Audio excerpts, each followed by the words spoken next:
आज जिस तरह से कुछ लोग लिख रहे हैं, पिछली बार देखा होगा कि राजस्थान के मुख्यमंत्री जी ने आदिवासी दिवस का ट्वीट किया और 20 मिनट बाद जब नागपुर से फोन आया और फोन आने के बाद 20 मिनट बाद राजस्थान के मुख्यमंत्री जी ने वो ट्वीट हटा लिया और यहां आ रहे हैं, कहते हैं आदिवासी भाइयों हम आपका कल्याण करेंगे। आदिवासी इतना अब नासमझ नहीं रहा है, इतना भोला भी नहीं रहा है। और एक चीज देखिए कि आदिवासी समाज का जो व्यवहार है, सीधापन, भोलापन, हर किसी पे विश्वास करने का, उस विश्वास का, इस भोलापन का इन लोगों ने फायदा उठाया है आज तक। लेकिन हमें सावधान रहना पड़ेगा। सबने जय जोहार। थकान महसूस हो रही है? पक्का थकान महसूस तो नहीं हो रही है? अनावड़े वहां वाला था कितनी के स्टेडियम वाला और मार विचार एक क्लास जी उबा है वो लागे थाकी के अगले भेजो तो ठीक रहेगा। जितने जो साथी खड़े हैं, क्योंकि थापड़े वहां है, बीजा उबा है और बीजा हुआ मार जेवा थोड़ा कद में नाना है बापड़ा ताकी रे मैं ओसा था इतने जोई देखा तो नहीं है। तो जटला अनावड़ा वालन भी इच्छा है मार बदार को नहीं बोलूंगा मुंह, लेकिन जटला जी उबा ही भेजे तक वहां वालन ठीक रहे तो देखा तो।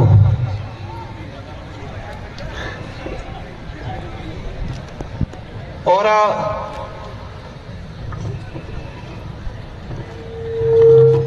साथियों, विश्व आदिवासी दिवस, international day, world of indigenous people, हमारे लिए एक गौरव की बात है कि विश्व आदिवासी दिवस इस धरती पे जितने भी देश हैं, इन देशों का, उन महाद्वीपों का जो मूल मालिक है, इनके संरक्षण के लिए, उनकी संस्कृति के संरक्षण के लिए, इनके अधिकारों की रक्षा के लिए, इनकी पहचान को जिंदा रखने के लिए संयुक्त राष्ट्र संघ, जो पूरे विश्व के 193 देशों का एक संघ बना हुआ है, और ये 193 देशों का जो संगठन है संयुक्त राष्ट्र संघ, यूएन, उन्होंने 1994 में विश्व आदिवासी दिवस के लिए पूरे विश्व में मनाने हेतु इस दिवस की घोषणा की। आप सबकी मेहरबानी की वजह से, डूंगरपुर बांसवाड़ा की जनता की मेहरबानी की वजह से, आप सबके सहयोग की वजह से मुझे सांसद बन के दिल्ली में जाने का अवसर मिला और मैंने प्रयास किया कि संविधान के अंदर आदिवासी समुदाय के लिए क्या क्या अधिकार हैं। संविधान के बाद जब 1952 से लगा के 2024 तक भारत की संसद के अंदर आदिवासी अधिकारों को लेके जितने एमपी एमएलए गए, विधानसभा में एमएलए गए, सांसद बन के गए सांसद में, तो हमने प्रयास किया कि इन लोगों ने क्या क्या अब तक क्या किया है। एक बात को लेके कंफ्यूज था, कुछ लोग कहते हैं कि संविधान में आदिवासी शब्द नहीं है, इस बात को गौर से सुनना। कुछ लोग कहते हैं कि संविधान में आदिवासी शब्द नहीं है, संविधान के अंदर शेड्यूल ट्राइब, जनजाति शब्द का संकलन है। तो हमने प्रयास किया कि आदिवासी शब्द कहां से खत्म किया गया, तो संविधान की डिबेट पड़ी और संविधान की डिबेट में जयपाल सिंह मुंडा ने जो बात रखी उसको मैं अगली कड़ी में रखूंगा। मैं मेरी बात को शुरू करने से पहले उस किस्से को याद करना चाहूंगा कि संयुक्त राष्ट्र संघ जेनेवा में पहुंचा, पूरे विश्व के 193 देशों के सदस्य सोशल एक्टिविस्ट आए हुए थे, सभी अपने अपने देश की बात कर रहे थे। और जो एम्बेसी वाले, जो भारत सरकार की तरफ से डेब्यूट होते हैं, मेरे सामने एक अधिकारी भारत की तरफ से आया, उन्होंने रखा बात। उन्होंने 1982 से लगा के 2024 तक विश्व स्तर पर आदिवासी समाज की, भारत के आदिवासियों की पहचान क्या रखी उसके बारे में बात रखी। साथियों, मुझे गर्व हो रहा था कि मैं भारत के 14 से 15 करोड़ आदिवासियों का प्रतिनिधित्व करने यूएन में गया हुआ था।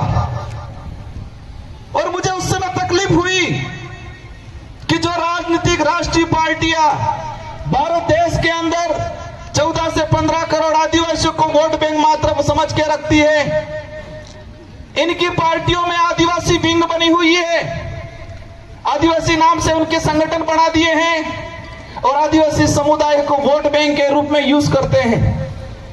लेकिन यही पार्टियों का प्रतिनिधित्व जब इनकी केंद्र में सरकार होती है और जब भारत की तरफ से वो विश्व पटल पे बात रखते हैं तो वो क्या कहते हैं कि भारत में कोई आदिवासी समुदाय स्पेशल नहीं रहता है। यही राजनीतिक पार्टी वाले केंद्र में सत्ता 1982 से लगा के 2024-25 तक और 2026 तक ये रखते हैं कि भारत में स्पेशल इंडिजिनस पीपल नहीं रहते। तो मुझे उस समय तकलीफ हुई कि ये राजनीतिक पार्टी आदिवासी समाज के नाम से आदिवासी संगठन बना के उनकी पार्टियों में विंगे बना के बड़े बड़े कार्यक्रम करके आदिवासी समाज का वोट लेती है, मिसयूज करती है। लेकिन अंतर्राष्ट्रीय स्तर पे आदिवासियों की पहचान को खत्म करने का काम किया गया इन लोगों ने। इस बात को भी हमें गंभीरता समझना है कि आदिवासी शब्द को लेके हमारे समाज के लोगों में हीन भावना डालने का काम किया था इन लोगों ने। आजादी के बाद जब बात आती थी हमारे समाज के आइडेंटिटी को लेके तो एक भावना डाल दी थी, आदिवासी मतलब कमजोर, पिछड़ा हुआ, अपने आप में हीन भावना प्रकट हुई। और ये हीन भावना जब गांवों से व्यक्ति शहर में गया तो अपने आप को आदिवासी कहने में शर्माता था। इस विचारधारा की बदौलत जो आज से 5 साल 10 साल पहले हमारे इस क्षेत्र का भाई अपने आप को आदिवासी कहने से कतराता था, डरता था, हिचकिचाता था, आज गर्व से कहता है कि मैं आदिवासी हूं। यह उपलब्धि हुई है इस विचारधारा की। कुछ लोग कहते हैं क्या हुआ? जिस समाज के अस्तित्व को खत्म करने का काम किया था, जिस समाज की पहचान को मिटाने का काम किया था, उस समाज को आत्मनिर्भर बनाने का, उस समाज को गर्व से अपने आप को आदिवासी कहने का अधिकार दिलाने का, उनके अंदर हौसला पैदा करने का काम किया इस विचारधारा। जब संयुक्त राष्ट्र के अंदर देखा गया 1982 में, मेरा जन्म तो 1992 का है, मेरे जन्म से 10 साल पहले जब भारत सरकार का प्रतिनिधित्व गया, उन्होंने कहा कि भारत में कोई इंडिजिनस पीपल नहीं रहता है। 1979 के अंदर विश्व पटल पे आईएलओ कन्वेंशन 159 पास हुआ तो भारत सरकार ने साइन नहीं किए। आईएलओ कन्वेंशन 169 क्या है? पहली बार सुना होगा आपने। इंटरनेशनल लेबर जो ग्रुप बना था, अंतर्राष्ट्रीय श्रम संगठन, इसमें यह प्रावधान था कि विश्व में किसी भी देश पे जो आदिवासी समुदाय पारंपरिक रूप पे जिस जमीन पे रह रहा है, उस जमीन का मालिकाना अधिकार उस आदिवासी परिवार को मिलना चाहिए। ये उस कानून में था, उस कानून में यह प्रावधान था। जो आईएलओ कन्वेंशन 169 जो है कि आदिवासी इलाके में आपको खनन करना है, कोई भी देश की सरकारें तो आदिवासी इलाके में अगर खनन करती है तो इनको खनन करने से पहले उन लोगों से अनुमति लेनी होगी। वही 5वीं अनुसूची 6वीं अनुसूची में भी प्रावधान है और पैसा एक्ट में भी प्रावधान है, लेकिन भारत सरकार ने साइन नहीं किए कि हम साइन नहीं करते। बड़े तकलीफ की बात है कि 1994 में विश्व आदिवासी दिवस घोषित हुआ और हम सबको पता चला आज 5 से 10 साल पहले। और आज कुछ लोग कह रहे हैं कि वो यूएनओ का आदिवासी मामला अलग है और हमारा यहाँ का मामला अलग है। जो लोग कहते हैं कि इंडिजिनस का अर्थ अलग है और आदिवासी का अर्थ अलग है, मैं एक बात बताना चाहूंगा, हमारे देश का नाम क्या है? हमारे देश का क्या नाम है? संवैधानिक कॉन्स्टिट्यूशन में सबसे ज्यादा जो विवरण दिया गया है, उल्लेख किया गया है इंडिया, और उसमें ये बता दिया गया है कि India that is a Bharat, या Bharat that is a India. मतलब भारत है वही इंडिया है, इंडिया है वही भारत है। और एक तीसरा नाम प्रचलन में हो रहा है हमारे देश का, वो क्या नाम है? सभी राजनीतिक पार्टियां बड़े बड़े मंचों से कहती है संविधान के अंदर मुख्य रूप से इंडिया और इंडिया के बाद भारत दैट इज इंडिया या इंडिया दैट इज भारत का उल्लेख है। और तीसरा हमारे देश का नाम है। हम तो नहीं लेते, बहुत कम लेते, क्योंकि हम संविधान को मानते। बाबा साहब अंबेडकर, जयपाल सिंह मुंडा ने जो संविधान लिखा है उसकी पालना करते हैं। तीसरा नाम का उल्लेख क्या होता है? हिंदुस्तान का आवाज आई। मतलब हमारे भारत देश के संवैधानिक दो नाम है, भारत और इंडिया, और तीसरा प्रचलन में जो आ रहा है और ला रहे हैं वो हिंदुस्तान। आदिवासी शब्द के लिए आप कहते हो कि संविधान में उसका उल्लेख नहीं है, तो क्या हिंदुस्तान शब्द का उल्लेख संविधान में है? भारत का जो संविधान है उसमें क्या हिंदुस्तान का उल्लेख है? अगर भारत के संविधान में उल्लेख हिंदुस्तान का नहीं है तो आप हिंदुस्तान शब्द के लिए बोल सकते हो, हमें कोई तकलीफ नहीं है। लेकिन हम आदिवासी शब्द बोलेंगे तो आपको तकलीफ नहीं होनी चाहिए। जिस तरह Bharat that is India, India that is a Bharat, इसी तरह indigenous people that is A Adivasi, Adivasi that is A schedule tribe, schedule tribe that is a India, indigenous people. यही सच्चाई है। और इस आदिवासी शब्द को खत्म करने का काम किया है। वो खत्म करने का काम इसलिए कर रहे हैं कि गर्व से कोई व्यक्ति ये नहीं कहे कि मैं आधु आदना धनी, मूल दूड़ना धनी, ये नहीं कहे। आज जिस तरह से कुछ लोग लिख रहे हैं, पिछली बार देखा होगा कि राजस्थान के मुख्यमंत्री जी ने आदिवासी दिवस का ट्वीट किया और 20 मिनट बाद जब नागपुर से फोन आया और फोन आने के बाद 20 मिनट बाद राजस्थान के मुख्यमंत्री जी ने वो ट्वीट हटा लिया और यहां आ रहे कहते हैं आदिवासी भाइयों हम आपका कल्याण करेंगे। आदिवासी इतना अब नासमझ नहीं रहा है, इतना भोला भी नहीं रहा है।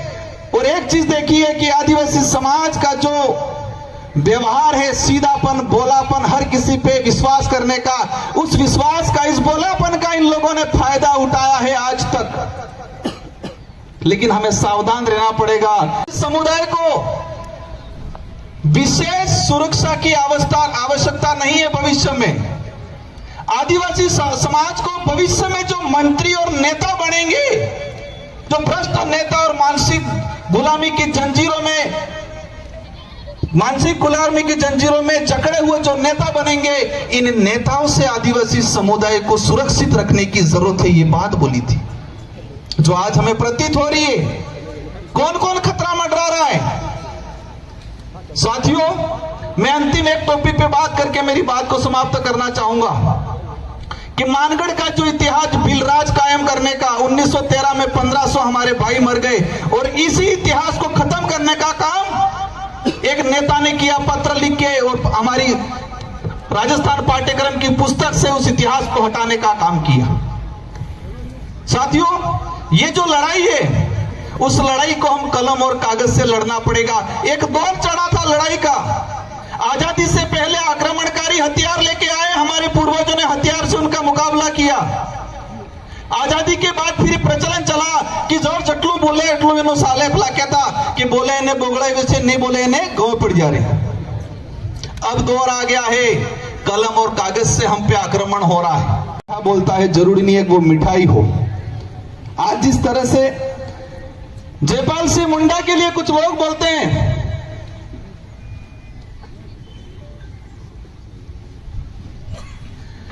आज जिस तरह से जयपाल सिंह मुंडा, मैं एक बात बताना चाहूंगा, भारत का देश के संविधान निर्माण में बाबा साहब अंबेडकर जो आदिवासी दलित पिछड़ों के अधिकारों के लिए, समानता के लिए, इस देश में स्वतंत्रता के लिए जो प्रावधान किए, और विशेषकर जयपाल सिंह मुंडा जिन्होंने विशेषकर आदिवासी समाज के हक अधिकारों के लिए, उनकी पहचान के लिए संविधान सभा में अगर मजबूत पैरवी नहीं की होती तो जो आदिवासी दलित समुदाय आज अधिकारी बन के, नेता बन के, टाई पहन के, सूट बूट लगा के और टाई बेल्ट पहन के घूम रहा है, अगर वो जयपाल सिंह मुंडा और अंबेडकर साहब नहीं होते तो आज उनके आगे तो हांडी होती और पीछे झाड़ू लगाया हुआ होता।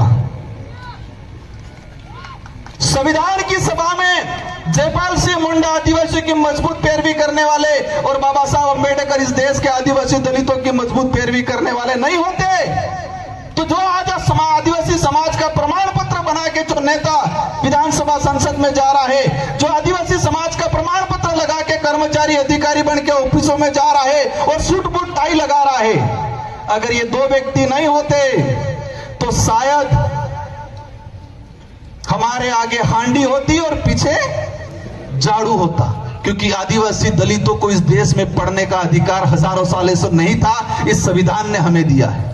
और आज जयपाल सिंह मुंडा के लिए कहते हैं कि जयपाल सिंह मुंडा तो ऐसे ही था, संविधान में बकवास करता था। राजेंद्र प्रसाद जी ने बोला था, मैं इस मंच से खुला चैलेंज करता हूं, एक नेता का मैंने भाषण सुना था जयपाल सिंह मुंडा के लिए, और संविधान की अधिकतर पूरी डिबेट हमने पढ़ी कि कहीं पर भी राजेंद्र प्रसाद जी ने यह नहीं कहा था जयपाल सिंह मुंडा को कि आप बकवास करते हो। यह जरूर देखा और मैं उनको धन्यवाद देना चाहता हूं कि तुम्हारी वजह से मुझे संविधान की डिबेट पढ़ी और जयपाल सिंह मुंडा ने आदिवासियों के अस्तित्व के लिए, उसकी आइडेंटिटी के लिए, उनके अधिकारों के लिए कितना लड़ा पड़ा वो मैं समझा। वो जयपाल सिंह मुंडा के लिए मेरे मन में जो भाव थे उससे और बढ़ गए, मेरे मन में जो इज्जत थी वो और बढ़ गई। एक बात जयपाल सिंह मुंडा ने संविधान में कहा था, संविधान की सभा में कुछ सदस्यों ने आदिवासी समाज को अल्पसंख्यक में गिनने का प्रावधान दिया, मतलब चर्चा की थी कि आदिवासी समाज को अल्पसंख्यक में गिनो। तो जयपाल सिंह मुंडा ने कहा था कि आदिवासी समाज को दया के रूप में अल्पसंख्यक गरीब में चिन्हित करने की भूल मत करना। आदिवासी समुदाय इस देश का मूल मालिक है, प्रथम नागरिक है, यह जयपाल सिंह मुंडा ने कहा था। साथियों, बड़े दुर्भाग्य की बात है कि हमको 5000 साल पुरानी काल्पनिक एक एक बात बताई, लेकिन 50 साल पहले की, 100 साल पहले का, 200 साल पहले का इतिहास हमको नहीं बताया इन लोगों ने। यह जो लड़ाई है हमारे अस्तित्व को बचाने की, उसको हमें लड़ना है। और जयपाल सिंह मुंडा ने एक बात बोली थी, लोकतंत्र की जब बात आती है कि हमें लोकतंत्र से, आदिवासियों को लोकतंत्र सिखाने की जरूरत नहीं है, आदिवासी हजारों सालों से लोकतांत्रिक व्यवस्था को जीते आ रहा है और दुनिया और आप सबको आदिवासियों से लोकतंत्र सीखने की जरूरत है। साथियों, जिस तरीके से हम आज देख रहे हैं, और मैंने एक बात पे गौर किया, एक ऐसी विचारधारा है इस देश के अंदर, और वो विचारधारा आदिवासी हो, दलित हो, किसी भी वर्ग का गरीब व्यक्ति है, किसी भी समाज का जो मानवता में विश्वास करता है, वैज्ञानिक दृष्टिकोण रखता है, उन सबके लिए घातक है। और आप भी गौर करना कि एक वो विचारधारा है जिस विचारधारा ने अंग्रेजों का साथ दिया था, आजादी का विरोध किया था, तिरंगा झंडे को जलाने का काम किया था, संविधान को जलाने का काम किया था, और तिरंगा झंडे को, उनके जो मुख्यालय थे उन मुख्यालय पे 25 साल तक तिरंगा झंडे को नहीं फहराया था, और आज तिरंगा झंडा घर घर बांट रहे हैं, आज घर घर बांट रहे हैं। वो वही विचारधारा है जो जयपाल सिंह मुंडा को बदनाम करती है, वो वही विचारधारा है जो संविधान की पुस्तक को जलाने का काम करती है, और वो वही विचारधारा है जिसने संत सुरमाल महाराज की भक्ति को खत्म करने का काम किया है। वो वही विचारधारा के लोग हैं जिन्होंने रास्तापाल में कालीबाई कलासुआ, नानाबाई, सेंगाबाई पे गोलियां चलाने का काम किया था। वो वही विचारधारा है जिस विचारधारा ने गोविंद गुरु के महाराज के नेतृत्व मानगढ़ में हमारा आंदोलन हुआ, बिलराज कायम करने को, उसको खदेड़ने में सहयोग करने का काम किया। और वो वही विचारधारा है जो आज आजाद भारत में आदिवासी शब्द को खत्म करने की काम कर रही है। उस विचारधारा के कुछ नेता बोलते हैं कि ऐसे हो जाएगा, वैसे हो जाएगा। तो जयपाल सिंह मुंडा ने संविधान सभा में एक बात और बोली थी नेताओं के लिए, भविष्य में आज जो पनपे हैं उनके लिए, क्या बोला था?